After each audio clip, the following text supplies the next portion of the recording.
तब उस समय आत्मा यीशु को जंगल में ले गया ताकि इब्लीस से उसकी परीक्षा हो। वह 40 दिन और 40 रात निराहार रहा। अंत में उसे भूख लगी। तब परखने वाले ने पास आकर उससे कहा, यदि तू परमेश्वर का पुत्र है तो कह दे कि ये पत्थर रोटियां बन जाएं। उसने उत्तर दिया कि लिखा है कि मनुष्य केवल रोटी ही से नहीं परंतु हर एक वचन से जो परमेश्वर के मुख से निकलता है जीवित रहेगा। तब इब्लीस उसे पवित्र नगर में ले गया और मंदिर के कनबूरे पर खड़ा किया और उससे कहा, यदि तू परमेश्वर का पुत्र है तो अपने आप को नीचे गिरा दे, क्योंकि लिखा है कि वह तेरे विषय में अपने स्वर्गदूतों को आज्ञा देगा और वे तुझे हाथों हाथ उठा लेंगे, कहीं ऐसा न हो कि तेरे पांवों में पत्थर से ठेस लगे। यीशु ने उससे कहा, ये भी लिखा है कि तू प्रभु अपने परमेश्वर की परीक्षा न कर। फिर शैतान उसे एक बहुत ऊंचे पहाड़ पर ले गया और सारे जगत के राज्य और उसका विभव दिखाकर उससे कहा कि यदि तू गिरकर मुझे प्रणाम करे तो मैं ये सब कुछ तुझे दे दूंगा। तब यीशु ने उससे कहा, हे शैतान दूर हो जा, क्योंकि लिखा है कि तू प्रभु अपने परमेश्वर को प्रणाम कर और केवल उसी की उपासना कर। तब शैतान उसके पास से चला गया और देखो, स्वर्गदूत आकर उसकी सेवा करने लगे।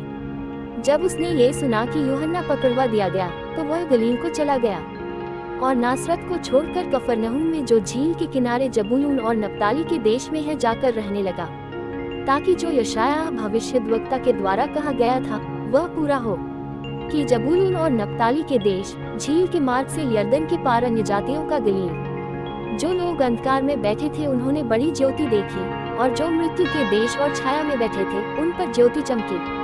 उस समय से यीशु प्रचार करना और यह कहना आरंभ किया कि मन फिराओ, क्योंकि स्वर्ग का राज्य निकट आया है।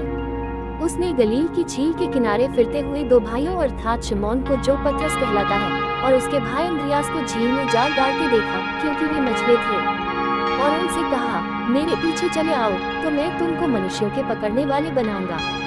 वे तुरंत जालों को छोड़कर उसके पीछे हो लिए और वहां से आगे बढ़कर उसने और दो भाइयों अर्थात जब्दी के पुत्र याकूब और उसके भाई यूहन्ना को अपने पिता जब्दी के साथ नाव पर अपने जालों को सुधारते देखा और उन्हें भी बुलाया।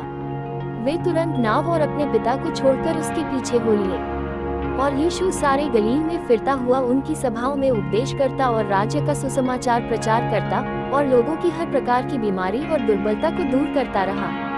और सारे सूर्या में उसका यश फैल गया और लोग सब बीमारों को, जो नाना प्रकार की बीमारियों और दुखों में जकड़े हुए थे और जिनमें दुष्टात्माएं थीं और मिर्गी वालों और झोले के मारे हुओं को उसके पास लाए और उसने उन्हें चंगा किया।